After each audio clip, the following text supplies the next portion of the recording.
Welcome back to Series Regular, the Hollywood Reporter's all-in podcast on genre television, presently focused on HBO's Watchmen.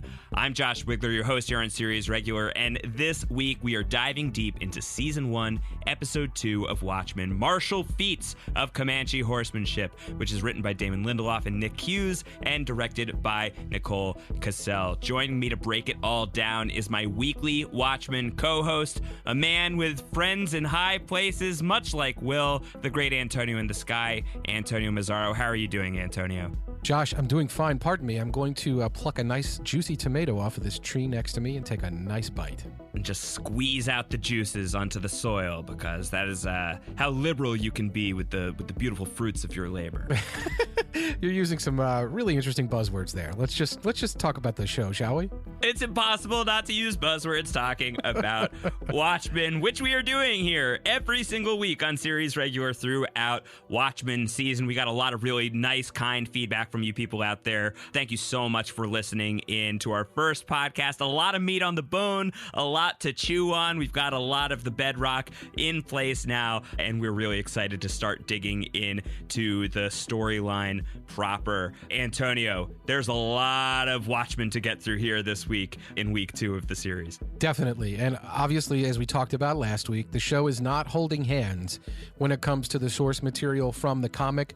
We will intersperse that as it is relevant throughout, but we're not going to be doing deeper dives on the whole setup of the comic book like we did last week. So hopefully, Josh, we're able to be a little more efficient this week in our coverage of the moment-to-moment of this week's episode.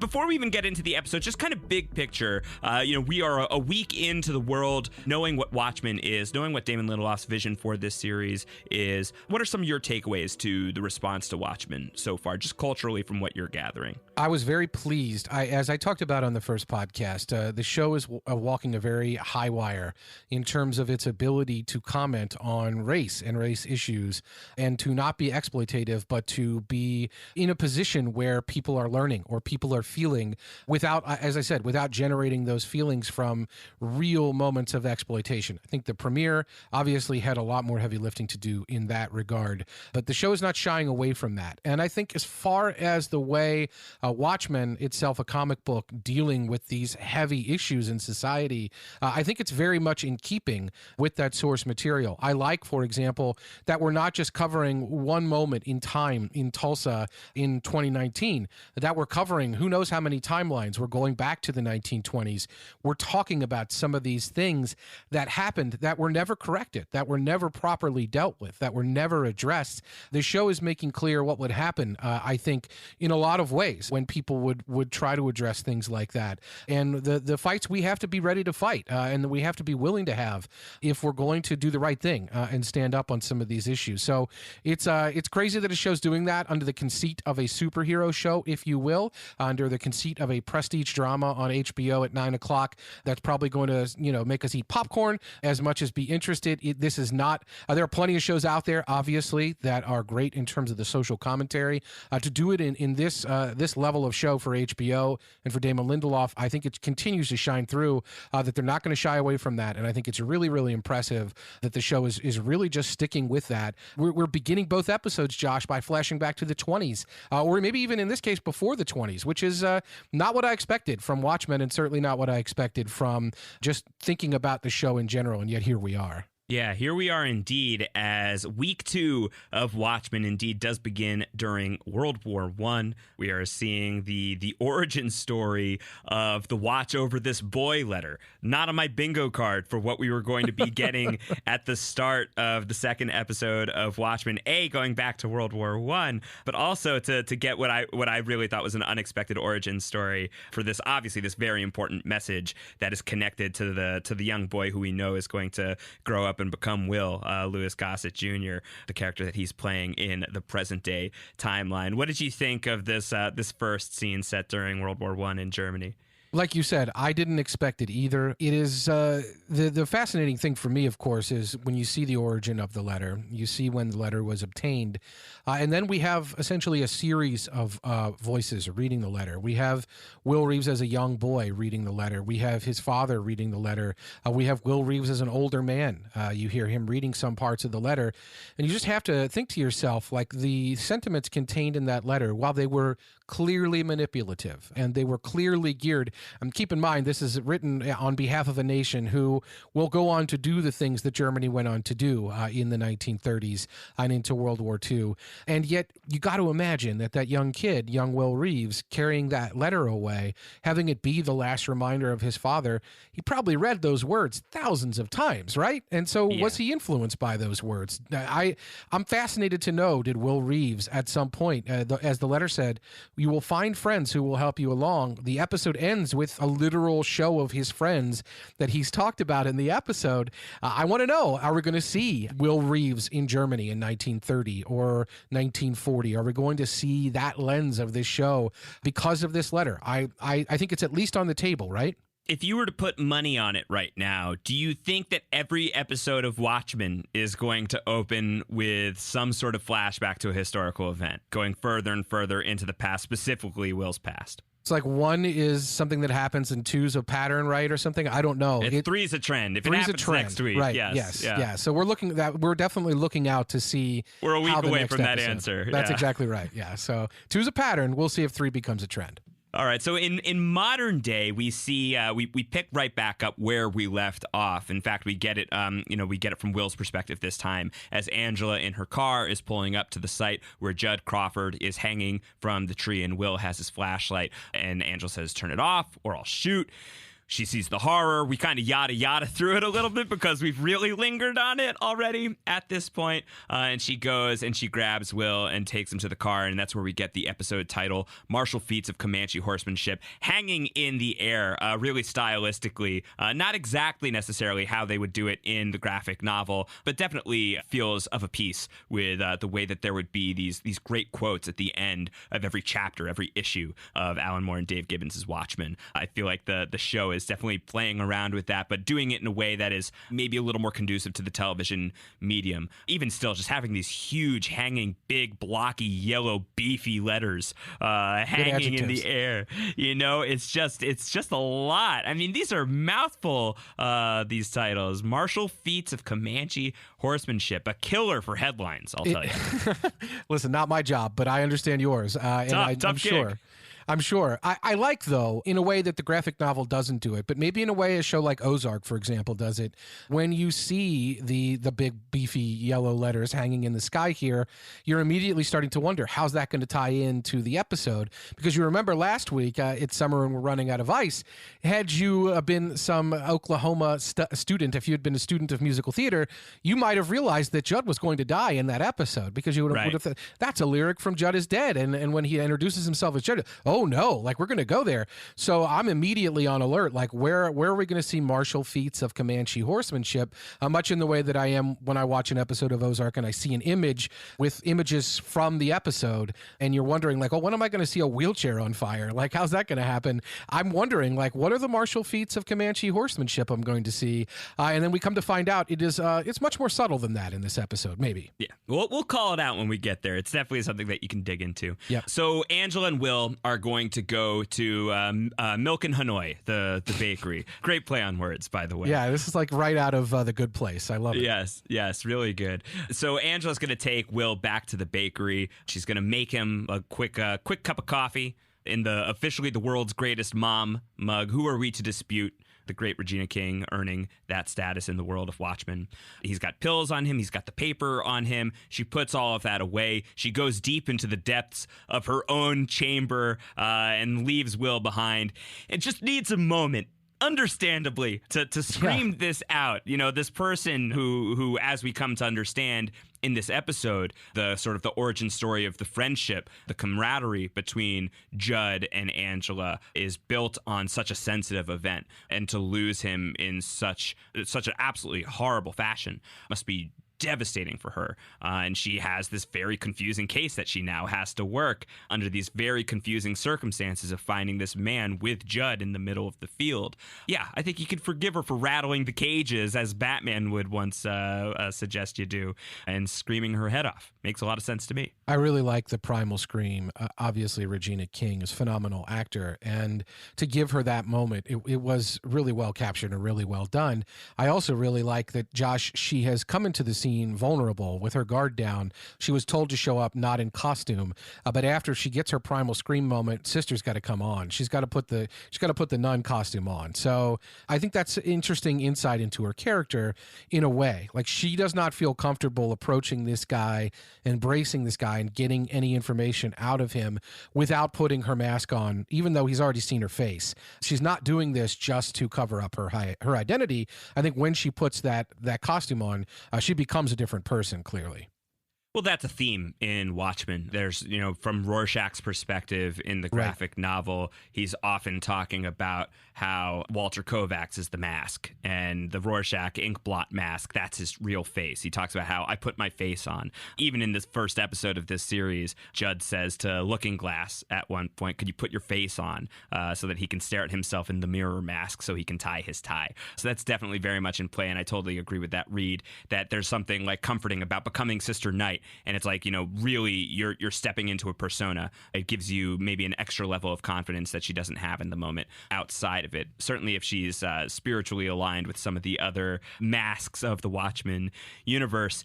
She comes back. It takes the exact amount of time to make that cup of coffee as it takes for Angela Abar to get into Sister Night gear, which I think is very impressive turnaround time. Definitely. She has a damn fine cup of coffee, too, I'm sure. I'm sure. No sugar for the coffee. Rorschach would be mad. Will Reeves not thrilled about it either. Some bakery, he says, right. There's no sugar for the coffee. And then they engage a little bit of a war of the words. War of the Worlds is coming later on in the episode, but a little wordplay, a little skirmish here. Pointed repartee. I think that we really want to pay attention to, as Will points out deeper into the conversation. He's going to say, I've told you stuff, you're just not listening. You're not paying attention to what it is I'm saying. So, Antonio, perhaps we should pay attention to the conversation that is at play here between Angela and Will. I think we should. So what do we have? He basically claims, he says, I'm the man who strung up your police chief, which we don't... Repeatedly. Which I don't think we think is the case. Do you think it's the case? If he's very serious about I can lift 200 pounds, that's the comment that he makes to her the first time he sees her. He's now saying repeatedly, I'm the one who strung your chief of police up. But he's also saying maybe I'm Dr. Manhattan. Right. So at what point do you want to take him seriously? At what point do you and which parts of what he's saying do you want to take seriously? Is he the person who strung the chief of police up? Does he mean it metaphorically? Does he mean like he and Judd were working together on something, or he's got some other relationship with Judd that led to Judd hanging from the tree, or did he physically actually do it? These are questions that we should be asking right now. As we talked about last week, he's the guy who called. He somehow got his wheelchair up there under that tree. So there's something more going on that we don't know about. And he is somehow involved in it in some way, and we don't know about it. He also says, I'm 105 years old and you curse too much. Yes. He says about Dr. Manhattan, he really is hammering the point home about Dr. Manhattan, that he can make copies, he can do all these other things, but then he admits he's not Dr. Manhattan, which made me laugh. All right, I'm not Dr. Manhattan, you got me. In the course of one conversation. He's also taking pills that he says are for his memory. Is that what you think they're for? That's what he said. They help me with my memory. It's been a long time since I've been home. He's 105, Antonio. If he doesn't need help with his memory, then he is a superhuman, and he may be Dr. Manhattan. Sure. I guess I was unaware that there were nitro-like pills that would boost and instantly boost someone's memory, but maybe not. Maybe there are. He also says, before he even gets into being Dr. Manhattan, he says, I killed him all by myself. I used my psychic powers. I can manipulate material with my mind. And that's when he says, maybe I'm Dr. Manhattan. Right. But I do think it's worth pointing out, a lot of the discourse about Watchmen is that everybody, all of like the quote unquote superheroes are vigilante crime fighters who don't have any superpowers to speak of except for Dr. Manhattan. And I think that is mostly true. But the origin story of the gigantic freaking telepathic squid that Ozymandias drops into the middle of New York City at the end of the graphic novel and is certainly a precursor to the squid rain we saw in the first episode of this series, that creature was designed from the brain of a sensitive, of somebody with like vague psychic powers. So in the world of Watchmen, it's not really made a very big deal of in the source material, but it certainly exists within the source material that there may be sensitives out in the world of Watchmen. So Will saying I used my psychic powers here is a laugh line, but is it necessarily wrong? Maybe there's some truth to that, or at the very least that we should be considering the possibility that somebody does have some sort of psychic skill within the cast of this show. What you're saying to me is we're going to see a scene at the beginning of next episode with Will Reeves in World War II using psychic powers to scare Hitler. Is that what it's going to be? I mean, I don't know. That could be. Hitler was obsessed with that sort of stuff. So you never know. Yeah. You never know. Maybe that's what the pills are for. Who knows? But obviously the line that seemingly jumped out besides the psychic powers, which I think you're right to observe, there are psychic and psychic sensitive people. It was very important to Ozymandias that the squid have these psychic abilities, that it have this psychic connection, so that when it happened, when it was transported or when it exploded, essentially, people that were sensitive all over the world would feel like it were real. Like they would feel like this did come from another dimension. They would feel like something had happened. They were tapped into something. That's why the squid had to have some kind of psychic connection so that it would set off all these people around the world and it would feel more real to people all around the world. And as a matter of fact, I think a lot of the death toll isn't just from the incident itself, but it's from these people who reacted to the incident and how it made them feel as a result of that psychic trigger. So it is a very real thing, as you're observing. Also a very real thing, unfortunately, as we found out in this episode, is that Judd does have skeletons in his closet, as Will says here. That's the line I think that jumps out to Angela because she back references it later. And that's certainly the line, if you're rewatching, I think immediately you'll say, oh yeah, skeletons in the closet. There was literally something awful in his closet. Here we go. But the other thing he says, that Will says here, is that there's a vast and insidious conspiracy at play here in Tulsa. That's language right from the graphic novel as well, right, Josh? Yeah, right from the graphic novel, associated with Rorschach, obviously Rorschach associated with the 7th Cavalry. And there's a lot of lines that are straight up from the comic book that are repeated on the show. And you have to wonder what's the line between fan service and why a line like that would be deliberately concocted here, why it would be deliberately evoked in this moment. I think HBO leaned into it with the post-premiere trailer as well, sort of just directly referencing the vast and insidious conspiracy. So it definitely seems like that's something we're going to be tackling. And I love that. I love that the graphic novel Watchmen starts with the mystery, who killed the comedian, and in uncovering that mystery and in these superheroes coming to grips with the fact that they may be in the crosshairs for one reason or another based on things they've done in the past, we solve a very different mystery that we didn't even know we were solving. And I'm very curious to see if that's what the show's going to be trying to execute here. Yes, poor Judd is dead. Who killed Judd is the mystery that we're trying to uncover, but are we going to solve a mystery we don't even realize we're investigating is definitely something that I can't wait to find out over the course of the rest of this season, as HBO teased in the trailer after the premiere. Yeah. Will says that she needs to be listening more carefully, and he says, I've told you everything in pieces. If I told you all about it, your head would explode, so I have to give it to you in pieces. So maybe we know by the end of this episode that he's her grandfather, right? So what if he is a psychic, and she's a psychic too? And if he gives her too much information, she's going to have a psychic meltdown. I'm already a little bit, based on my lifetime of Catholic education, I'm already a little bit nun sensitive. You tell me there's a psychic nun wandering around out there, I'm terrified. Psychic Sister Night. All right, so he terrifying. The one bit of information he's willing to give up is his name. I'm Will is what he says. She gets the call that they found Judd, and I was taken aback by this, and I shouldn't have been, but she hangs up the call, She grabs the coffee that she had given to Will and bags it up. It's like, yeah, of course. That makes sense. Yep. Get that evidence. Get that DNA. She's locking eyes with him while she's doing it, too. I know. It's great. You got. Yep. So she's going to leave. She's going to rip out of her secret headquarters, and we are going to stop by for a quick scene at the Tulsa newsstand where we're going to get some updates on the weather. Now to Bunny Colvin with weather.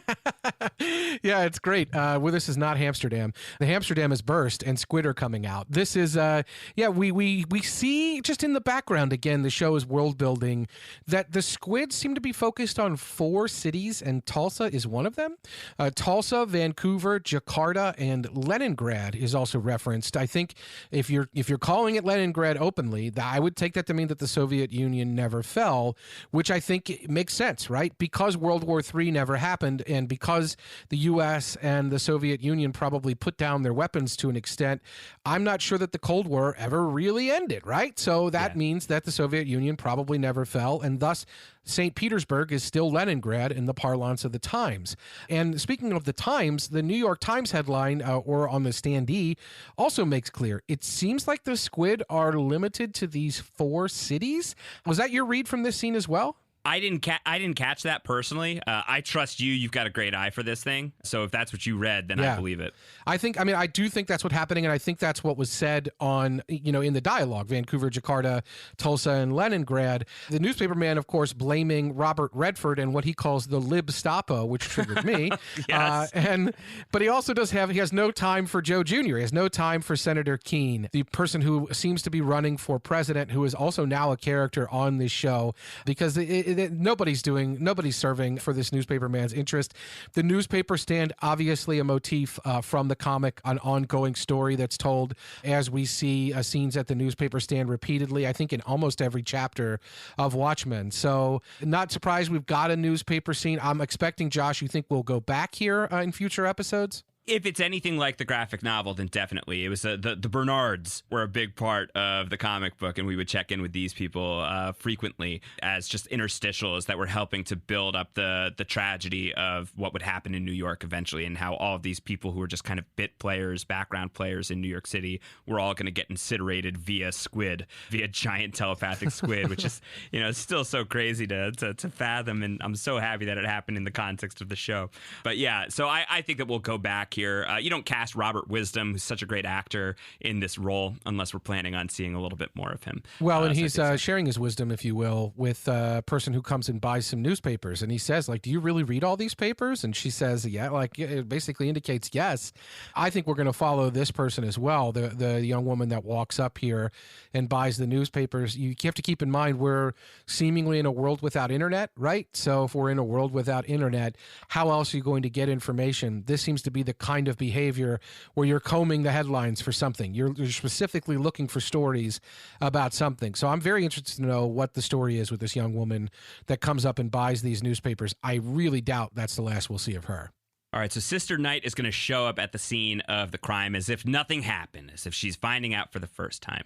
And Judd is still hanging there in the morning, and she's about to get out of the car. She steels herself, and in walks Wade. Looking Glass is gonna step into the car, plop down next to her. He's famished, Antonio. Got anything to eat?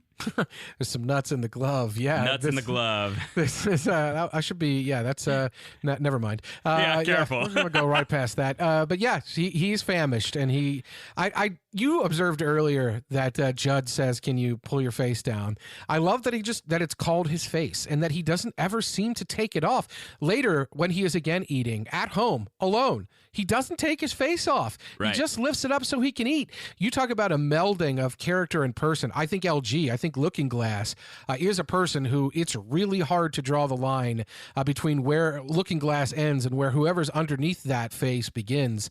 I don't think even knows at this point. And true to form, he begins an interrogation scene almost instantly with Angela here. He does say something I think that is easy to dismiss, but if he's speaking on behalf of the people who write the lines that he's saying, he says the cavalry would be obvious. And I do wonder if it seems obvious that the cavalry is who strung Judd up. I don't think that's the direction the show is heading in because it is too obvious. So I was happy to hear him acknowledge that right off the jump here, that it's obvious that it's the cavalry. So it's probably someone else. Right. I mean, Watchmen is built on false flag operations, as they're referred to in this very episode. So for that to be what is involved in Judd's death would make a lot of sense. Got to, of course, be suspicious of the cavalry. And they don't seem like great people, Antonio. They definitely do not. But were they responsible for Judd's death? Maybe not. Maybe we should be looking elsewhere. We shouldn't rule them out, but we should definitely be ruling other people in. Looking Glass says that Judd suffered. It sounds like it was a bad death. Yeah, LG's bedside manner, horrible. Not great. Yeah, obviously a police officer, and so it all feels very technical to him. But then, Josh, why is he crying under there? That's what he says. She says, "You're a cold mother effer, Glass." And he says, "Then why am I crying under here?" And so much of this scene and so much of this character is reminiscent of Rorschach from the comics, who is a cold mother effer, who is somebody who wears his mask as his face, does see the world in black and white, and in really, really harsh terms. And Looking Glass seems to have aspects of that for sure, but Rorschach wouldn't be crying over the death of a comrade. I don't think, anyway. I think that Rorschach would be crying over an injustice, but I think if that's how you want to look at it for Looking Glass, that he's crying over an injustice, then that would be in line with Rorschach. But the way that he talks about it seems like he's really traumatized. I think it would strike me that Judd Crawford was a beloved figure here in Tulsa, probably a legendary figure. It seems that he and Angela are really the lone survivors of the White Night, which we're about to get a flashback to. They must be considered, in fairly heroic stature within the Tulsa PD. So to lose Judd and to lose him like this and to lose him at a moment where tensions are so high that this will shatter even a man like Looking Glass. Definitely. Oh, shattering the Looking Glass. That's 7 years bad luck. I know. It is. I like that they found a way, as you're observing, to have a Rorschach-like character in the show, considering that the cavalry is so odious and so hateful and so horrible. And that video of the cavalry from last week's episode is so terrifying and so upsetting that I don't think that Rorschach was only that in the graphic novel. There were some aspects of that with his character, the darkness or the things you could lean into, although this clearly amplified and gone in a very strict racial direction with the cavalry. That obviously is not who Rorschach was in every sense of the palette, but I like that we're getting some of the other shades of Rorschach and some of the other parts of the palette with LG, with Looking Glass. I'm really happy they found a way to have this kind of character in the show, asking whether Judd was acting strange. Was he drunk? Was he high? Sounds like quite a party. And then he does get a dig in, we find out in the episode later. He says, "Your kids?" Like when Angela said, "My kids were there." So he's not exactly the most tactful guy or the nicest guy in the world, even if he maybe does have some care about him, and he is upset about what happened with Judd. So at this point, a moth falls out of the sky. The Mothman. As happens in the world of Watchmen. Yes, the Mothman being a hero from not the prophecies of the Mothman, but the Mothman being a hero in the world of the Watchmen back in the Minutemen days, I believe. And clearly we are seeing that technology is in use here for, what are we calling them? The Motherazzi? Motherazzi, yeah, that's good. I like that. These Motherazzi who are here flying into the crime scene to take some photos, and Red Scare really gives one of these guys the business. Your boy Red Scare, you love this guy. Yeah, he's great, and it's funny because it is almost cartoonish in nature, even though he is bashing the guy's head into the ground. It's just not nearly as violent as what we see later when Hooded Justice bashes someone's head repeatedly. This is almost like he's pie-facing him into the ground, and he's just shouting at him like, "I'm not a Nazi, I'm a communist." Like, it's really, I love Red Scare. It's really great. And my question for you, Antonio, considering that we know that masks often come with their shares of falsified identity to back up the fiction, do you think that Red Scare is actually Russian, or do you think that this is a full Russian persona concocted by a Tulsa local? playing Red Scare. I know you had some questions about the accent. The actor who plays Red Scare, Andrew Howard, is Welsh, so that could certainly partly explain it. But would it explain things even more if it turned out that Red Scare grew up in Nixonville or something? Yeah, he's a Tulsa come Cardiff Soviet. Yeah, this is what I want. No, this is I love that. I really hope we do find out. We see LG at home and we see his home life, and it's solitary and it's TV dinner on a tray and it's not taking his face off. But we also know that Red Scare has got the sugar face. So I would love to know what Red Scare's story is. Did he escape from Leningrad? Is he trying to just strike fear in the hearts of the bad guys by seeming Soviet? Is this an accent? I can't wait to find out. Maybe, I like the idea that he might actually be from Wales. That's my favorite part so far, maybe. That'd be really fun. All right, so they all cut down Judd Crawford, and as Angela's kind of hugging him down, we flash back to the White Knight when Angela is hugging Cal, and he's very excited. He's got a huge present under the Christmas tree. It's Christmas a few years ago. We're getting close to midnight, getting close to being officially time to open that present. Angela does not want him to cheat. She is willing to do what's necessary to stop him from opening his Christmas present early. He insists that none of her methods are going to work. She insists that they are. And then suddenly a noise in the house, and the White Knight is occurring. Rorschachs burst through the door, shotguns in hand. Angela is able to kill one with a knife. The second that she swivels around, she's shot with a shotgun and blasted onto her back on the ground. And when she is closing her eyes and looking up into the face of her assailant, all she sees is the ink blot. All she sees is the Rorschach mask. She's asking for Cal, and then she falls asleep, and then she wakes up, and she's in the hospital, and there's Don Johnson. There's Judd Crawford. There's Don Johnson, yeah. Antonio, it feels like we're missing some big information here, it feels like. It definitely feels like that. And I wonder if I pass out, will I wake up in the hospital and Don Johnson will be there? And if he were... One can only hope. If he were, I'd feel like, I didn't make it. This is some international assassin type thing. You're in the good place, Antonio. Yeah. Don Johnson is here. Old Don Johnson. This is, it's funny, right? Because Don Johnson is there and Angela doesn't say why am I not dead? Because the fact that the person in the Rorschach mask who came in, the second attacker, if you will, sees the other attacker dead on the floor and doesn't shoot her is obviously something that we have to consider why. I'm sure we will find out eventually who this second Rorschach was and why the trigger wasn't pulled. Was this somebody she had previously known? Josh, what else happened? What happened to Cal in this scene? He seemed to get out of this unscathed, which also gives me questions about the second attacker. I just meaning why didn't he have a confrontation with Cal? I don't know ultimately those answers, obviously, and I'm sure the show is expecting us to be asking them, but it is interesting to me. Not only did we not see what happened to Cal, but we also don't have Angela saying to Judd, how am I here? I should have been killed. So I'm wondering, what did she know, or why didn't she? Maybe she blacked out and she doesn't remember anything that happened. She's asking about Cal. Cal seems to be fine. So I just don't know. I don't think we have the full picture here. We're going to get it at some point. We're going to get the 1201 scene, and I'm certainly interested to see specifically what was involved there. Why was someone else under that mask? And part of the reason I'm interested is because in this scene with Judd, we of course find out that the White Knight has happened. The media is dubbing it the White Knight. There were 40 coordinated attacks of all the police force across town. Too shy of the really unlucky number. The life, the universe, and everything. She does not know the full details. She asks about her partner. Her partner and her partner's spouse were killed in bed. So that's a thing that happened. They're dead. Their children, Topher and the two girls, who we obviously now know are Angela's children that she has adopted from her partner, they were spared. They lived, but many people did not. Everyone has quit the police force.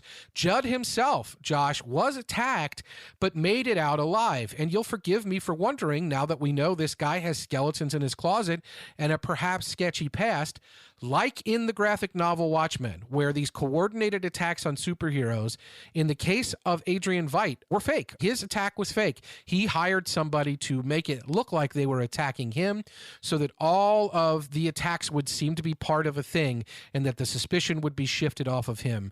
Does that make you wonder, Josh, considering that's in the DNA of the novel, if this is something that happened to Judd? Was Judd actually attacked, or was he in on it and he had to make it look like he was attacked so that he would not appear to be part of it? Yeah, to be honest, I'm kind of reversing course on the poor Judd is dead after what we see in his closet. Right. So, not to minimize it, like I'm now immediately very suspicious of anything with Judd. And yeah, like I think about, to toss it back to another one of Damon Lindelof's stories, there is a certain event that takes place in Lost where it appears that a series of murders have occurred from one person potentially being the perpetrator, but we know better and we know who the actual perpetrator is. And to create that ruse, the perpetrator shoots themselves in the shoulder to make themselves look like it's all like, oh, how could I possibly be involved? I was victimized here too. So it's a very easy, it's a flesh wound, right? Like it's very easy for Judd here to be like, yeah, I just got out of there barely alive myself. So yeah, am I suspicious of Judd in this moment? Absolutely. I wonder how suspicious Angela is. I know we still need details on what happens to her after she's staring into the eyes of the Rorschach who shoots her during the White Night. Is she intentionally withholding something from Judd? Is it something that she genuinely does not remember? But as far as Judd goes, at this point, given the big reveal at the end of the episode with him, yeah, I'm highly dubious of his potential culpability with the White Knight. Yeah, it's just crazy that the Rorschach does shoot her, maybe by mistake, maybe on accident, and then doesn't finish her off. She obviously doesn't seem to know Judd well. She knows him as her captain, but they're not on a first-name basis. He says, call me Judd. And she doesn't tell him anything like that, as I pointed out. So the whole thing is shrouded in mystery, and I don't think Judd's role in it should just be accepted as the story that he tells. That said, I do feel like he was being sincere when he said, I let you down. That felt like a very sincere moment to me. So like everything else, as we're talking about, it's probably a lot more complicated than just black and white. It's probably a lot more complicated than some clear answer. There's probably a lot more in play here. His wife apparently works for a very powerful senator who's going to be running for president or has worked for that senator at some point.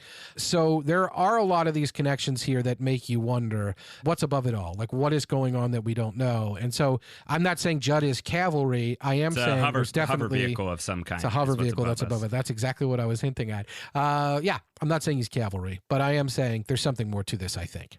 Okay, so she and Judd, this is their meet not so cute. This is the beginning of a very important relationship for both of them, and Angela's reflecting on this in this moment, and she's obviously having a lot of emotion about it. I think if she thinks back on this memory later, given what she finds out at the end of the episode, maybe thinking a little bit differently. But we go back to the present. They've gotten Judd down. The coroners take him away. Red Scare wants to go to Nixonville, where the cavalry is, and he wants to bust some heads until somebody talks. Sister Knight does not agree. Let's stop. Let's take a breath. And Red Scare is incredulous.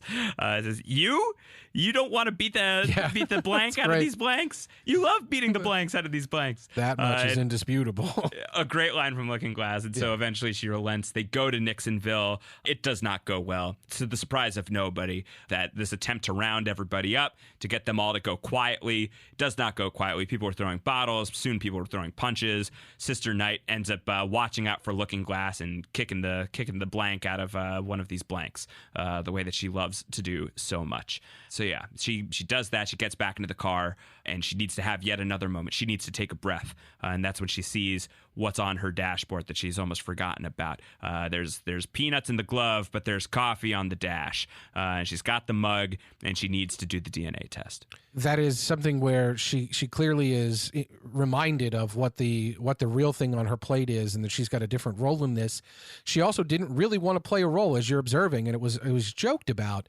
But I think that it underscores the nature of that scene. And I do think that if it hadn't been the Nixonville crowd, if it hadn't been the people that we've already associated with the cavalry, that we see as white supremacists, that we're painting with a broad brush here, I think we would have obviously reacted much differently to scenes of police brutality. And I do think that's a show that that's a feeling that the show is looking to engender here. They don't lean into it, but I think that those are the questions and the points that the show is making in a subtle way especially via someone like Angela, not feeling great about going out and just immediately beating and rounding up people who probably, some of them may know what was going on, they may not, but many of them probably don't. Many of them are probably uneducated, they don't know better, and so to treat them all like the criminals that Red Scare wants to do, it just is not sitting right with Angela. And I think that the nuance of that, in light of the fact that this is a police force and we're in 2019, is not lost on me, at least as a viewer, that she didn't want to participate in that she was reluctant. That said, when she did participate in it, boy, did she get violent. Yeah, wow. Got into it. Yeah, so she's got that in her as well. And that's just a fascinating, deep character that we're dealing with here.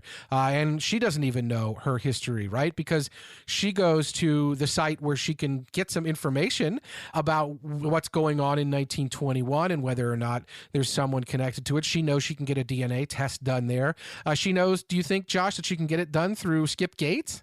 I don't know. I mean, I don't know if she... Treasury Secretary Skip Gates? Yes, this is great. This is one of those ways where Watchmen, the TV show, interacting, where our history and the alternate history of 2019 aligns. This is really, really funny. Who is Henry Louis Gates, a.k.a. Skip Gates, Harvard professor in our reality, United States Treasury Secretary in the world of Watchmen? Yeah, I mean, I know him from the PBS show that he hosts, and have kind of been exposed to his work and his criticism and just his writing, just the work that he's done through that PBS show that he does about people. I think it's just called Finding Your Roots. It's about people literally finding their roots. And I know him from there. I don't know him as the Treasury Secretary, but apparently a guy like that, a multi-talented guy like that, could probably be the Treasury Secretary. I don't know. I think that's you're right. It is really funny that they can do that. In the wake of the premiere episode, HBO put out a lot of supplemental materials, which we may get to in the course of this podcast. But one of the things it's full of little fun details, like, for example, the White House press secretary is Ezra Klein. Right. Or Rupert Murdoch owns the New Frontiersman, the right-wing newspaper that's featured prominently in the series and the graphic novel. So these are real-life people that they find other ways to bring them into the show. And I really like that with Henry Louis Gates for sure. Yeah, if you have not sought that out, by the way, the ancillary materials, it's at hbo.com/Watchmen. There's something called PDpedia, questions about the name, but includes like four different like deep dive articles, memos that are based in the world that are very illuminating. We'll draw on some of that as we're going through these podcasts, I'm sure, but you'll definitely want to check all of that out. So Skip Gates is giving a history lesson on the Tulsa Massacre. I think yet another reminder that this was a real event, that this is something that is largely unacknowledged and untold, even in the world of Watchmen, certainly in our world. And that President Robert Redford, he offers his sincerest condolences for what everybody has suffered in the Tulsa Massacre. And I guess that only direct descendants of the 1921 massacre are eligible to apply for benefits from the law that is passed in relation to this. The Victims of Racial Violence Act, I believe, is what it's referred to as at the end of the episode. Yeah, I think that's what it is. And clearly that sort of act, this particular incident, in fact, has been the subject of this kind of discussion, not just in the context of the show, but in the context of real life. And certainly America's just great stain of slavery has been an issue that people have talked about, the need for reparations. I'm certainly not the most educated person on that subject, but I know that it is a very significant study, and that poverty that was created as a result of people never being equal was never correct. And certainly in this particular incident, which targeted wealth, which specifically targeted people who had succeeded and who had built up property and wealth specifically, to have that taken away from them, it makes sense that in the course of a alternate universe or an alternate reality, someone would want to find some way to repair that breach. And that's certainly what this represents. And obviously, there are people who are not happy about that. We see the protesters outside. We've seen in both episodes now people derisively talking about what they call Redfordations, reparations from Robert Redford's government, seemingly.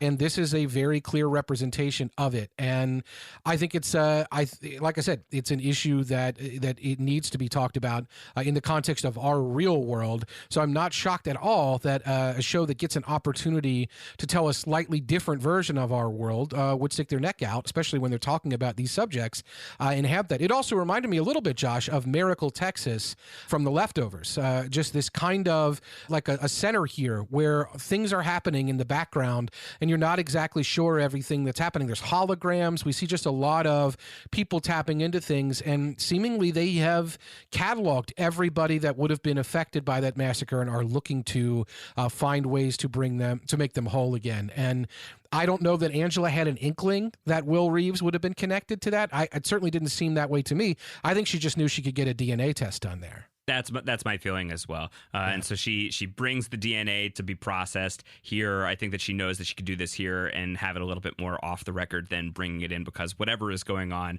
I think she feels is pretty charged. And I think she wants to do her private diligence before. And I think if she has trust issues in Tulsa, being like now the lone survivor of the White Knight, right, is the indication that we have about her anyway at this point, that, if she wants to, if she's just lost the one man on the force that she fully trusts, that she may want to be doing this independently. So she's going to go home and find a wild beaver on her porch. A Jim Beaver has arrived. Jim Beaver has arrived. This is great. I love Jim Beaver. I don't like Jim Beaver, racist Jim Beaver. That's not great. Not a great look, but it's not surprising to see him in a similar role as we've seen, Josh, many of the shows that we've podcasted about in the past together on other places. Jim Beaver has shown up, and I'm very happy to see him here. Great actor. Not the kind of guy I think you cast just for one scene. Do you think we're going to see this guy again? 100%. Absolutely, yeah. Jim Beaver, great on Deadwood, Justified, Breaking Bad, you name it. He's a phenomenal actor, and for him to just be cast here as kind of like angry grandpa, because we get some more details in this episode of the children of the A-Bars, that Topher and Rosie and Emma seem to be the children who are left behind by Angela's old partner who was killed. Doyle, R.I.P. Doyle. The fanfic breaks your heart to think about which Doyle this could be, but Tulsa 99 I think is a different show. Yeah, but yeah, so he's their grandfather, we assume, and he's here for his daily visit. He's not being allowed in, clearly because Cal knows that this is a very sensitive day, that things are a little more intense today than usual. So she wants him to take a rain check. He says, "I'll take a real check." And he leaves her with a snide comment about the Redfordations. Yeah, he doesn't really want to visit these kids. He's just there to stick the knife in, and he's happy to take some money and walk away. So this, not a great guy. Like you said, we'll probably see him again. Can we call him Chekhov's beaver? I think Chekhov's beaver definitely fits. Yeah, you don't mount a beaver on the wall as a taxidermist in the first act, and then not have it become Jim Beaver in the third act or something. I don't know. I think that's close to the same. Okay, all right. Yeah, and then Cal is inside. You said Cal doesn't want to deal with it. He's playing around with the kids, the costumes. Cal is a white sheet ghost. We've got a pirate, and we have an owl. Yet another owl in connection to the night owl. So I mean, that seems. Is it even Halloween? Is that what's happening here? I think that they're just playing around. Yeah, just costume dress up. Pirates are really popular in the world of Watchmen, as we have said. Yep. Owls as well certainly have a certain level of notoriety in the world of Watchmen. I'm not so sure about the ghosts, but it seems like the sheets have some not great. Powerful imagery in the context of HBO's Watchmen. Yeah. And I don't know that there's any connection to Cal. I hope not. Cal did seemingly disappear from the incident with the shooting, but whether or not there's some greater story. The only reason I mention it is his character seems so nice and so subservient and so willing to just let Angela run the house, which is great. And it does seem to serve them well. I would certainly want Angela running my house, but it just seems right now like this is a nice guy and a nice guy only, and I do wonder if there's some more layers there. I doubt it, but it is something that the sheet triggered me, because it triggers me later in the episode, really just in a couple of scenes here. So Angela and Cal are going to talk about what's going on with the Judd situation, with the old man. So clearly Angela has filled Cal in on everything. Must have been a very elaborate message to send across the pager. Now, since we know they don't have cell phones. That's what I was wondering about. Like how you said he knows it's a sensitive night, and I'm like, does he? Like I do wonder like how they're talking about the old man. Goes on. Yeah. I do wonder how a lot of this communication goes on. Yeah. So she says he says he's Dr. Manhattan. He says he can't be Dr. Manhattan. He can't be human. He's on Mars. So that's the conventional wisdom. Enough people are saying it that it can't be fully true. Exactly. There's something up with Dr. Manhattan for sure. Yeah. But Cal wants to know if we'll talk about safe. what's up with Dr. Manhattan in a couple scenes. Yeah, well, so what's down with Dr. Manhattan? Yes. But yeah, Cal is asking if we're safe, and she insists that she would tell them. She would say if they were not. But he suspects that things are not as great as they appear. Meanwhile, in Topher's room, he's playing with like these Manhattan magnets, the Manhattan blocks, whatever it is, a Manhattan project, if you will. Nice. As he's building this castle, and Angela sits him down and gives him the truth pretty severely. So there are people in this world who believe that things are fair and good, that it's all lollipops and rainbows. But I remember what happened to my parents. You remember what happened to yours. The world is black and white, not lollipops and rainbows. And she goes straight from that into saying, Uncle Judd is dead. Uncle Judd is dead, yeah. Or Judd is dead. What happened to her parents? We don't know. Marcus Abar, as I think her father was referenced in the phone call from Will at the end of last episode, but we don't really know what happened to her parents. We find out later in the episode, just mentioned in passing, like your father didn't tell you about me, Will says, but we don't know what happened to her parents. It doesn't sound like it's good, and it does sound like it might be similar to what happened to Topher's parents, because she's making herself seem like Topher. Like, we know, you and I have experienced the same thing, is sort of what she's getting at. So we're going to find out, I'm sure, what happened to her parents. This is brought up here in passing. We'll fill in that blank later. Speaking of filling in blanks later, I don't know if there's anything to the fact that Topher is building a castle, much like the one we see the Lord of the Manor living in the what we assume are the Adrian Veidt scenes. But that is, it's not lost on me that the castle looks similar, because I thought at first it looked like Downton Abbey, and then I was like, well, maybe right. It's not. I don't think Downton Abbey exists in the Watchmen universe. They have different TV shows, which we're just going to talk about here. But the castle did stand out to me a little bit here. He smashes the castle and immediately is like, can I watch TV now?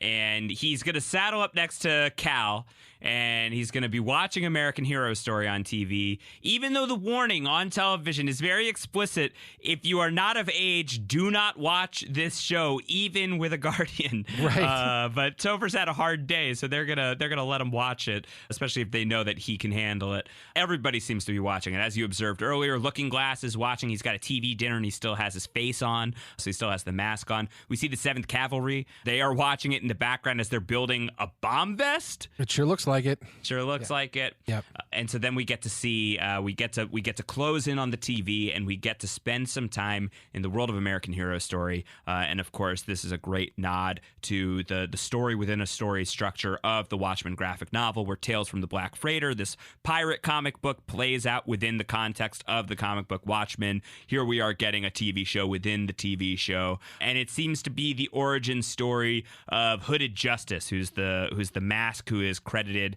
as the first superhero in the superhero craze, is the inspiration, a founding member of the Minutemen in the comics. And there's some questions about who Hooded Justice actually is, a secret identity that remains unconfirmed, but there are a lot of hot theories about it. There is this book called Under the Hood that is written by Hollis Mason, the original Night Owl within the universe of Watchmen, that has some speculation on the subject, and the American Hero Story show that we see seems to play with that right away. Right. This man who's dead, this strong man, Rolf Mueller. The last name, which should already be familiar within the context of this episode, Fräulein Mueller, who is called upon to type on the typewriter in the World War I sequence at the very start of the episode.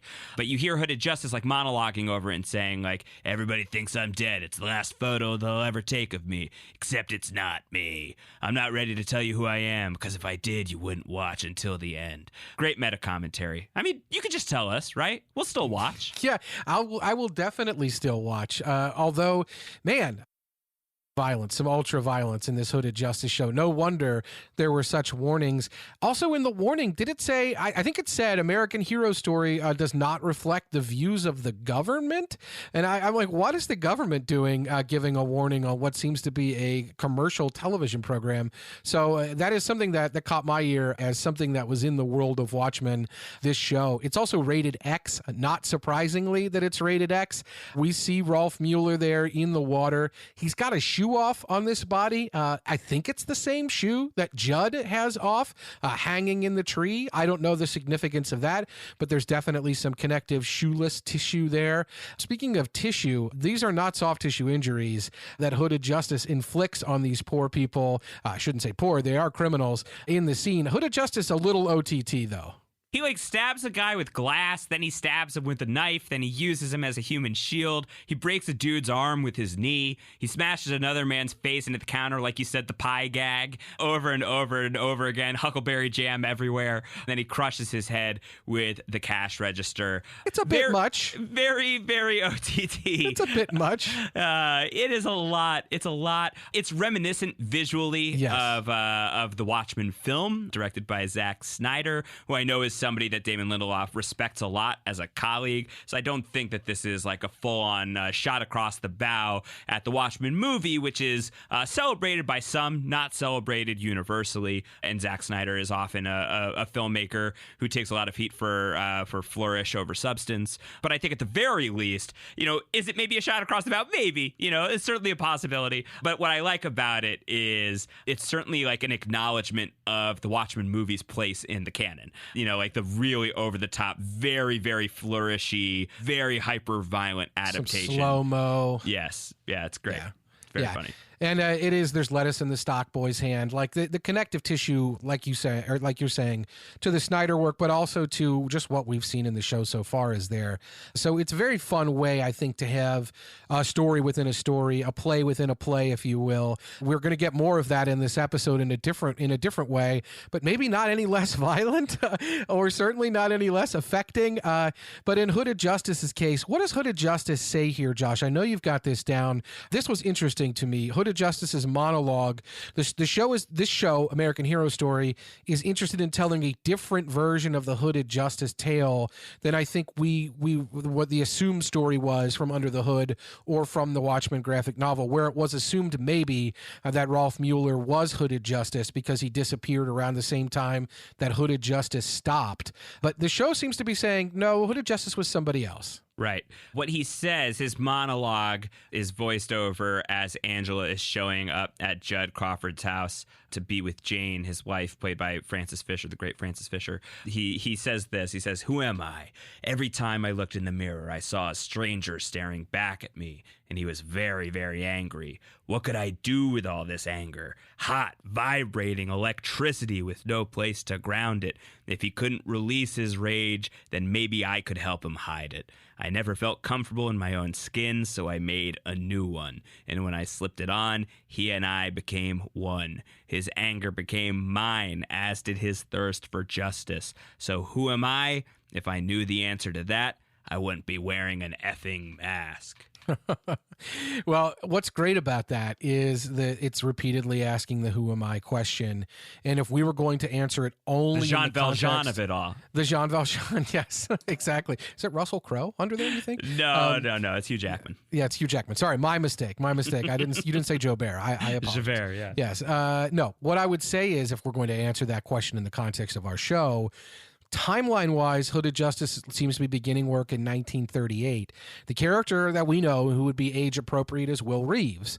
And so if you listen to that monologue from the Will Reeves perspective about maybe never feeling comfortable in his own skin, you can imagine that might be what a boy who had been a victim of the Tulsa Massacre would say and would feel. Whether or not that means he became Hooded Justice or if that's too obvious, and we're going to get some other clarity from more historic backstories, I don't know, but I think that's something that people probably will be tracking very closely as we proceed through these episodes at this point, because it makes a little sense. I mean, Will Reeves himself is wearing a hooded jacket, and he's wearing the same red as Hooded Justice or similar in the context of the episodes. So Is he Hooded Justice? Is that the story the show's going to tell us? TBD. But it's certainly something that popped to me when you're looking at what age we know from 1938. Age appropriate wise, it would be Will Reeves. And it would fit, I think, with him maybe being hero obsessed. We see the young boy watching the Bass Reeves segment at the beginning of the show.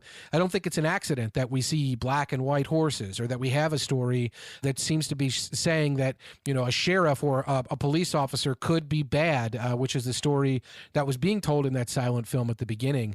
And so if that's linked up, then it makes sense that maybe a young boy who was obsessed with heroes might want to become a hero himself, but might feel the need to cover his face to some extent. So TBD, but definitely something I think we should track going forward.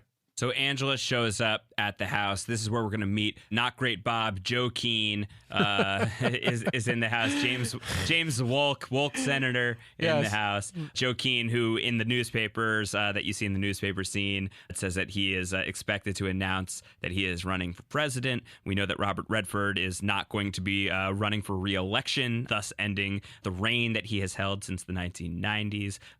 Enjoy your retirement, Robert Redford. And Joe Keane, at the very least, a descendant of Senator Keane from the Watchmen graphic novel, The Keane Act, which outlaws vigilanteism. So this is somebody with some historical significance, not to mention just great hair and a fantastic smile.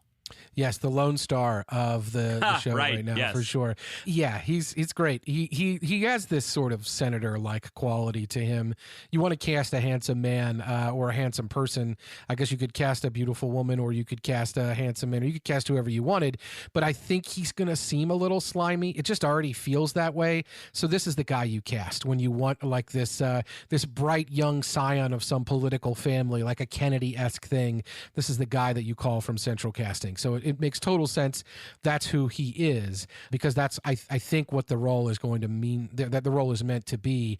We also find out, as you pointed out, that that Judd's wife had previously worked for, or maybe still does, according to Senator Keane. The language isn't great there, so I don't know if Jane is going to still be working for Senator Keane now, or if there's more to the Jane story. But definitely marking that, because look, things are never as they seem. And we find that out with Angela here. Angela faints to the ground as though she's overwhelmed with it all. Right. Jane takes her upstairs to the bedroom to relax, it seems like. And when she relaxes, as soon as Jane leaves the room, Angela's eyes snap open, and it was a faint. It was a faint. It was a fake faint. She is ready to investigate. And are those night owl goggles she has? Yeah, it seems so. Night Owl from the comic book has all sorts of sweet gadgets. If Rorschach is really kind of like the detective, like the take no prisoners form of Batman, then Night Owl was the one with all the gadgetry and the secret lair and all of that. And the two of them worked in close concert with one another, so they were kind of like a two-headed Batman. The ancillary material that we have referred to already, the Peteypedia stuff that you can find on HBO.com, gives us a little bit of information as to what's going on with Night Owl in the world of Watchmen. It says that Dan Drieberg, who is the man who is the second Night Owl, and the Night Owl we know best as Watchmen fans, was apprehended in the mid-1990s, I think 1995, alongside Laurie Blake, who is the former Silk Spectre, then going by the name The Comedienne, in honor of her father, I suppose. We know that Jean Smart is going to be playing Laurie Blake. She should be coming up here any minute now. So the fact that Dan Drieberg and Laurie Blake were operating from 1985 to 1995, at least, before getting apprehended, that's a solid run for those two. Good decade of vigilantism, and what the story is going to be from there, I'm sure we will find out on the show. But in the context of those ancillary materials, we know that Dan Drieberg is certainly, he's been apprehended by the government. Damon Lindelof has said in a separate interview with IGN that the government has appropriated Night Owl's technology, hence why we're seeing the owl ship in the first episode, and hence why we are seeing here Angela Abar has access to these goggles, these super amazing X-ray type goggles that Night Owl used in the graphic novel. It would appear that his technology has been boosted far and wide, wherever he is potentially not being the beneficiary of this material anymore. They're very useful unless you want to find true skeletons in someone's closet. And I guess then they're very useful as well, but you might not like what you find. The camera's moving around the room with Angela. It's been a couple times now. I feel like the camera has lingered on the particular picture of Judd in his home. I don't know if it's with an older man or what that is, but I'm certainly interested in the way the camera has lingered on that picture. But that doesn't seem to be the secret that we're interested in this scene.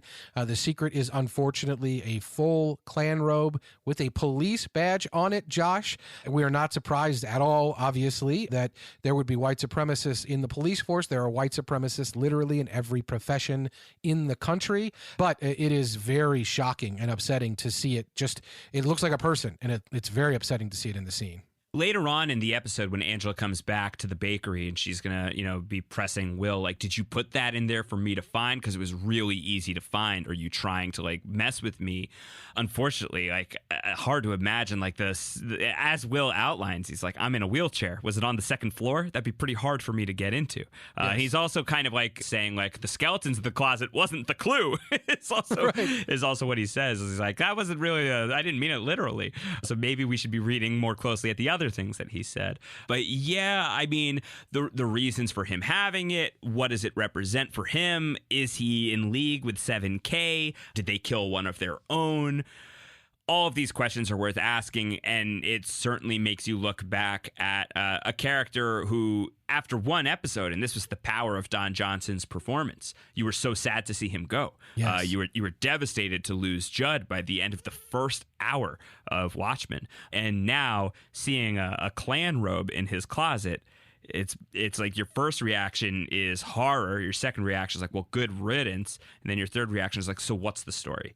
And I'm looking forward to finding out. Feels like a weird way to turn that phrase, but I'm very interested now. And Angela very clearly is really upset. And she just storms right out of the house, at which point we linger on a piece of artwork that is hanging on the wall at the late Judd Crawford's home. And this is a painting that has, I guess, a couple of different names to it. What I found on the Smithsonian, Comanche Feats of Horsemanship, is what I saw, Antonio. Yeah, and I saw on, I think, the artist's own website or a website dedicated to the artist, the actual full title in a different form, Comanche Feats of Martial Horsemanship. So regardless of what it is, this is definitely the shout out to the title of the episode, and it's painted by a painter who was famous, I think, as we talked about previously off air. We talked about how this painter was apparently famous for painting Native Americans in some people's eyes. They were seeing for the first time through these paintings, and whether or not he played up a lot of what was going on or not, I think seems to be in discussion here. But the actual martial feats of horsemanship here that are being displayed are what were described as the Comanches riding on the side of their saddles, sliding off their saddles and riding so that their horse was essentially a shield, and still being able to use weapons while they were riding down low in the saddles like that. This particular painting also has a white horse and dark horses in them, like we saw in the silent film at the beginning of the first episode, so the imagery connects. Do you find any other connections to the title of the episode or what we see in the episode overall? Yeah, and George Catlin is the name of the artist if you want to look into it any deeper. Yeah, I think the move, I mean, you could see it in the painting of this soldier who is just throwing himself down to the side of the horse, and the motion that really translates from the painting, that is a horse in motion as he is, gripping him from the side, and he is able to duck behind him. It makes you wonder, what was Judd hiding behind? What was the horse for Judd? How has he been shooting, potentially hiding behind something? Certainly this is going to transition us to the Lord of the Manor, and we're going to see Jeremy Irons' character on horseback. And if he's who he seems to be, then, he's been riding behind, he's been using a very different animal as a shield for the last little while. So I think that feat of horsemanship, the very impressive skill of being able to hide behind something while still slinging arrows, is something that is a pretty natural metaphor within the world of Watchmen. For sure, and this is a guy, as we transition to the Lord of the Manor, whether he's Ozymandias or whether he's Adrian Veidt or whether he's just a crazy old man. Clearly, he is up to something that are feats, that are great feats of something. His horse is named Bucephalus. Bucephalus, yes. Associated with Alexander the Great. Ozymandias obsessed with Alexander the Great. So there's other Alexander the Great references here. The Gordian knot. The Gordian knot of it all, right? Yeah. So is he Ozymandias or is he Gordian knot? I don't know. He's growing tomatoes on a tree. Adrian Veidt, known for scientific advancements and doing things like that. So it is very much in character that he'd be doing something crazy like this. We don't know where he is. Adrian Veidt lived in Antarctica and had this weird bubble that he lived in that he exposed. And Karnak, he disappeared from Karnak, right? He is gone from there. One of the supplementary materials is an obituary, a write-up of everything that after Veidt was declared dead, what we know or what is popular mythology about Veidt, what people believe about him, his role in the world. And so he is missing, presumed dead, like we talked about on last episode. And again, like we talked about on last episode, it is not clear exactly what time these scenes are taking place in the context of the story we're watching in Oklahoma. Are these scenes before it? Are they after it? Are they occurring at the same time? How much time is passing? Because what we see as we go inside the manor here is we see the same cake as we saw in the first episode, but this time there are two candles on it. We see the same servants, but this time they have lab coats on, and we hear about the same play that we only heard briefly mentioned and we saw him working on in the first episode. It is now being staged, and seemingly being staged nightly. At least I don't think this was the first staging of the play that we see in this episode. I don't know. Hard to say. Either way, it seemed like it was the one that was really riveting for Jeremy Irons. Yes. he seemed gripped. He was very into it, right? Yeah. Before it, he blows out the candle. He's done with the cake. He wants everybody to get into place. He asks Miss Crookshanks, when is a lie not a lie? The answer is when it's acting. He wants real tears tonight. And Mr. Phillips is going to say, I require the watch that I gifted you as a prop. And Jeremy Irons, the lord of the manor, reaches in, grabs the clock, puts it in Mr. Phillips' hand, and says, has it ever occurred to you, Mr. Phillips, that you are the prop? I don't know why I turned him into Sean Connery, but there we go. And then he says, all right, dimwits, on with the show. So great. And then we get the show. The show is a loose, stylized, played-up retelling of the Dr. Manhattan origin story directly from the graphic novel as we know it. Yes, I have a story about this up at thr.com/Watchmen right now if you want to read more, some great quotes from the people involved in the scene. Watching this, Antonio, as somebody who has never experienced Watchmen before, must have been so confusing. Yes. But watching this as somebody who has experienced Watchmen before and has experienced it recently, rereading the graphic novel again very recently, I was so delighted with the ways in which this is close, the ways in which it is highfalutin. But this is Janie, this is John Osterman's original girlfriend. That they had this moment. They were drinking beers. He left the thing back at the intrinsic field generator, which is a line he stumbles over in a really great way. I interviewed Tom Meissen about this, and he talked about how much fun it was to discuss the idea of what is bad acting, how do you do bad acting well, and how do you perform. He said as opposed to what he tries to do, which is good acting badly, which I think he is giving himself too much flack. He did a fantastic job here, but he goes into the field generator, and Janie comes back, and she's saying, "I can't bear to watch. I can't possibly see this." That's very true to the account of it, according to Dr. Manhattan in the graphic novel. In so many ways, this is so fantastic. If you go back and you read the Dr. Manhattan chapter from Watchmen, this plays phenomenally well. But I'm sure it's really fun to watch, even if that's not stuff that's immediately on your radar. I can't imagine, right? Because not only are we getting a literal burning alive of a human, or probably not a human, as the case may be, but something very human-like. We're getting also all of Dr. Manhattan here, directly from the graphic novel, a hilarious shout-out. We're getting not just the face of Dr. Manhattan, we're getting Lower Manhattan here. Lower Manhattan is in the house, for sure. Yes, full frontal Dr. Manhattan, as is Dr. Manhattan's wont in the comic book, as Dave Gibbons illustrates him often. Dr. Manhattan, shameless, lets it all hang out. The anti anti-Tobias Funke is Dr. Manhattan. He has no problems letting everybody know what he's working with. And so for but the this way is the scene where he blew himself. Yes, the way that it's filmed with his feet lowering into frame, and then it is the full frontal shot, is really designed to elicit, I'm sure, gasps, which is where they're at, but the laughs as well, especially from people who know the source material pretty well. I was dying. I was laughing so hard. Yeah. At this point, I was like, man, you guys are really going for it. Like, I know that this isn't like a straight adaptation of Watchmen, nor is this a straight adaptation of the Dr. Manhattan origin story, but the ways that you are honoring the source material, it's a shame that Alan Moore will never give this a shot, because I have a hard time imagining not being at least a little bit tickled with the fidelity that they're creating this show with, to the point right down to the lower Manhattan. Right down to the lower Manhattan, but even more seriously, the final line of the Watchmaker's son, where Janie says, "Oh, John, is this the end?" And he says, "Nothing ends, Janie." And the Lord of the Manor repeats the line, Nothing ever ends, which is the final thing that Dr. Manhattan ever says to Ozymandias in the graphic novel, just to advance that narrative further. And the Lord of the Manor, Antonio, he loves it as much as we do. Yeah. His reaction is great. Fantastic. Bravo. Bravo. Yes, Says it's transcendent. He's so pleased. I mean, he wrote the play. He theoretically created the people that are in the play. He blew up the little TNT box with such glee. I don't know what is going on with his obsession with Dr. Manhattan. I don't know where Dr. Manhattan is, but he is living rent-free in the Lord of the Manor in his head.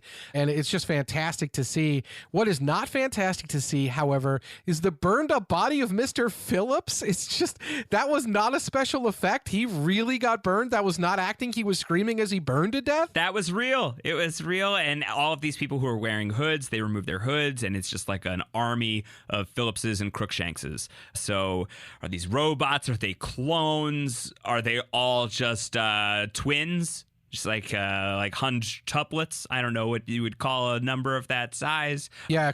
Clones make some sense, right? Because maybe if he's cloning them from an individual source, they just get progressively dumber, like right. In Multiplicity, like the fourth Michael Keaton. Hi, Steve. Yeah. Yeah, I'm not going to say the other lines. But yeah, that is exactly. Like that. That's probably where we're at here. Copy of a copy of a copy of a copy. I think that's good. Robots could also work. Maybe it's a copy of a robot, which could be even worse. Right. But yeah, we're definitely Phillips and Crookshanking our way through this. But one of them is named Montrose, although not anymore. No. Montrose is the new Mr. Phillips. Yeah, that's great. The new Mr. Phillips. Oh, I guess that means next time they perform the play, he's going to get burned up? I guess so, which is bad news, but he seems to take the job with, he accepts it gladly. Yeah. So the dimwits comment certainly resonates a little bit more now. But I mean, it's horrible. It's terrifying. I think we do get real tears from Miss Crookshanks in that moment, but it is also very funny. And it also seems to be very inspirational for the Lord of the Manor when he pries the watch from poor Mr. Phillips' cold, dead hands, and Miss Crookshanks asks, "Has it stopped, Master?" And he says, "No, Miss Crookshanks, it's only just begun." So whatever is coming next, this man is he's feeling it. So good. One of my favorite scenes of 2019. Yeah, so great. Let so alone great. on Watchmen. It was just marvelous, absolutely marvelous. Transcendent as well. It is transcendent. And it's the sort of thing that if it were on any other TV show would be one of the most ridiculous shows probably of the series. And yeah. Is it possible, Josh, considering what's next, that this isn't even the most ridiculous scene in the episode? Maybe. I mean, there's just a lot of stuff where it's like, okay, and then a hovercraft shows up and drops a gigantic magnet down and picks up the car and leaves. Like, right. I mean, like, these are things that like you just like you dream about and then you put them into reality. Is very, very funny. Yeah. But we leave the manor and we go back to Milk and Hanoi. This is where Angela's going to corner Will. Will has apparently just been hanging out. He went out, he got eggs, he's making eggs. Making eggs. He's the egg man. Maybe I don't know why he loves eggs. I don't know how he got out either. That does not seem to be a thing that Angela is very taken aback by. I certainly am. He let himself out of handcuffs and then came back because they had some talking to do. He also didn't literally mean the skeletons in the closet, didn't literally mean in the closet like we talked about. He talks about how he can't go upstairs. And then he says, the key line here, well, if it's any consolation, I would have been rescued anyway. I've got friends in high places. And indeed he does, as we'll see in just a moment. But before we see that, his timer goes off. He has a clock that's about to go. And as soon as it goes off, Angela gets a phone call, finds out that Will, the name that she's identified as, is eligible for the Victims of Racial Violence Act. She is a beneficiary and also has 2 relatives that are known in the database. And if you say the names, we can look into that and let you know. So Angela on the hunch. It's like she's feeling the force. It's like she's a psychic, Antonio, and she knows.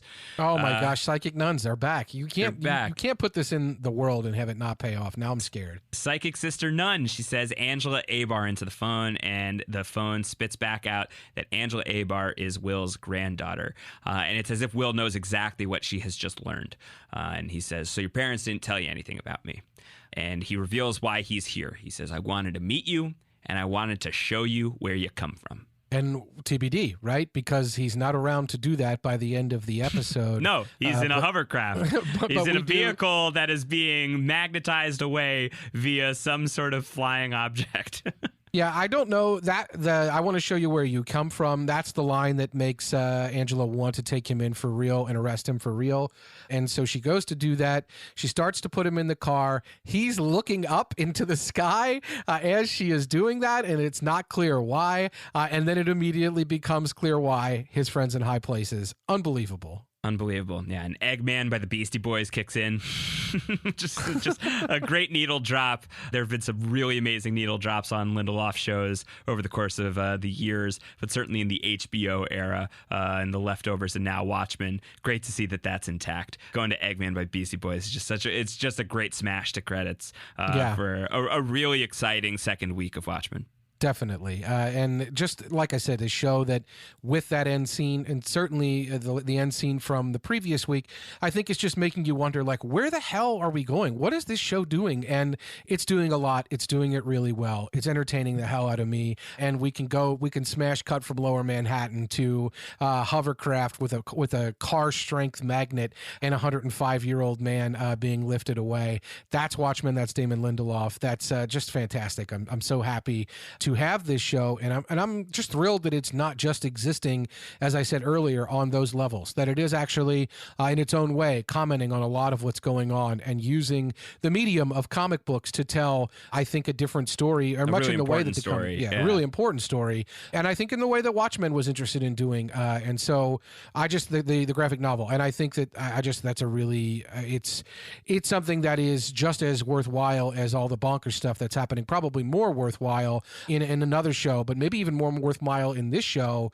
because of all the crazy stuff that's happening, right? It's the sort of thing that's maybe going to be a little more popular. Maybe more people are going to access this, and as a result, more conversation will happen around these issues, and I think that's great. So just across the board, Watchmen is doing really, really good work for me. Yeah, I think you and I are very, very satisfied with it so far. Any quick hits before we close out? One that I know we glossed over quickly, we had mentioned it kind of loosely, is in that American Hero story sequence. There is, before the big, the robbery fight scene, the Zack Snyder inspired scene, there is a boy who is huckstering papers that say alien invasion is a hoax, which is clearly a War of the Worlds shout out, and also a thinly veiled shout out to the squidding that Ozymandias cooked up being a hoax as well. Yeah, definitely. And I highly recommend the PDP of it all, like PDpedia. People read the supplemental materials that HBO is putting out after these episodes. Last week's episode,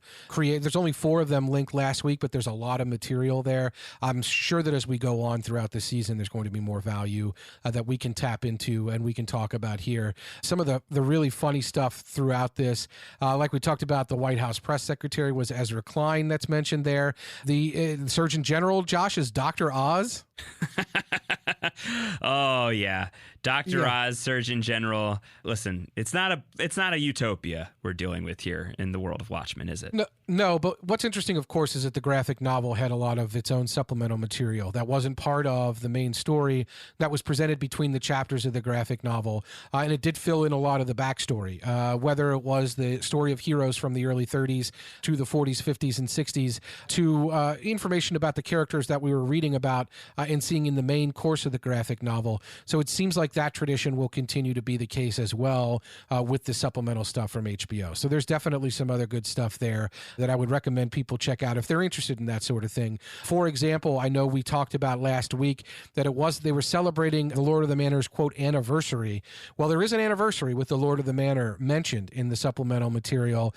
It's that the last time he was seen in public, he was accepting an award in Kenya for something that on the anniversary of something he did in 1967. He stopped a right-wing rogue bio-military plot to detonate a biological weapon in Kenya, and he was receiving an award for that. It was on the anniversary of that event. So I'm like, Ozymandias, an anniversary mentioned here, mentioned on the show. I wonder what the anniversary could be. But there's that sort of thing that's happening in these supplemental materials as well. Very, very important to check out. Oh, one final thing, Josh. Last week there was the watch battery situation and why the cavalry might be using watch batteries. Something that becomes very clear from the supplemental materials from last week's episode is that one of the reasons, the main reason that society does not seem to have evolved much technologically is people are very afraid of technology because people were very afraid of Dr. Manhattan. Right. And that was all part of the plot from the graphic novel, right?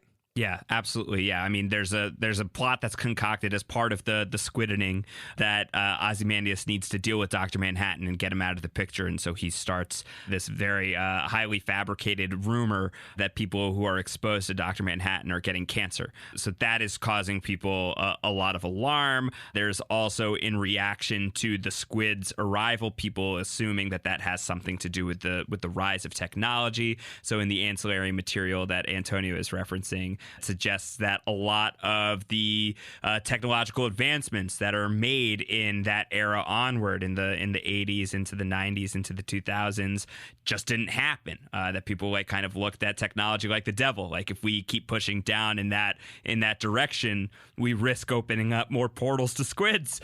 So we got to dial it back. And one internal memo that is on HBO about that's told from the perspective of, I believe it's a federal agent who is saying, you got to use a computer now. I know that stinks. I know you've been filing things manually for years, but we got to use computers. We thought that cutting off access to computers would stop the squid rain, and it's still raining squids. So you got to use a computer. So it's fun. It's really worth diving into this stuff if you're interested in the world of Watchmen. We'll bring it into the conversation as often as we can here on the podcast, but definitely worth scoping out on your own if you're really loving the show. Yeah, there's a lot more that we haven't talked about that's referenced there. And if it is something that seems directly connected to the events of the show as we're watching it, we will highlight that for you and we will talk about it here, but definitely worth looking out on your own if that's something that interests you, like you're saying, Josh. Josh, anything else that we need to hit from that material or otherwise? No. Just a great week of Watchmen. More content up at thr.com/Watchmen if you want to hear a little bit more about what happened with the Watchmaker's Son sequence and more from the episode as well, more comic book Easter eggs and that kind of jazz. Check out thr.com/Watchmen. We want your feedback for these podcasts. You can send that our way, series regular at thr.com. You can also tweet at us. I'm at Round Howard. Antonio is at AC Mazzaro. 2 Z's, 1 R, correct? Correct. Hasn't changed. My name has not changed as I go along. In the week since we last spoke. I might. I might change it at some point, but not right now. Not right now. Subscribe on your podcast app of choice and leave us your ratings and reviews. We will be back next week talking about episode 3 of HBO's Watchmen. Thank you guys for listening. And until then, TikTok.